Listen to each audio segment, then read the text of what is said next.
Kapag para sa akin, matagalan man, ay siguradong darating.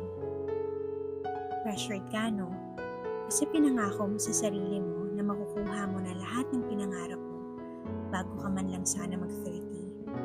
Pero heto ka, hindi alam kung paano. Naalala ko pa kung paano ko dinitalya lahat ng bagay sa isip ko.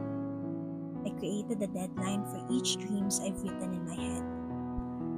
All I have within me are dreams that I know I will be living someday. Akala ko madali lang, pero bawat takbang pala ay may kabayaran. Pwede pala akong madapa at masugatan. And at some point, I felt lost sa kakahabol ko sa iba at sa kakasunod ko sa pamantayan na ginawa ng iba para sa akin.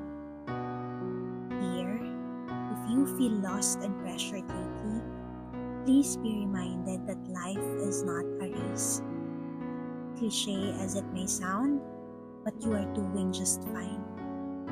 Hinga muna, tapos pwede rin magpahinga.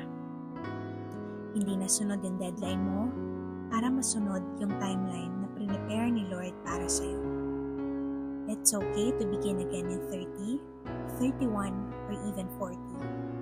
Your struggles, your setbacks, and God's redirections are what makes your story worthy to tell. Hindi man ngayon, pero sa takdang panahon.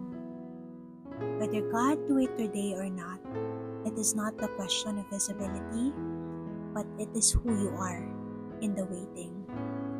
Choose to be someone who praises God even if the answer is no.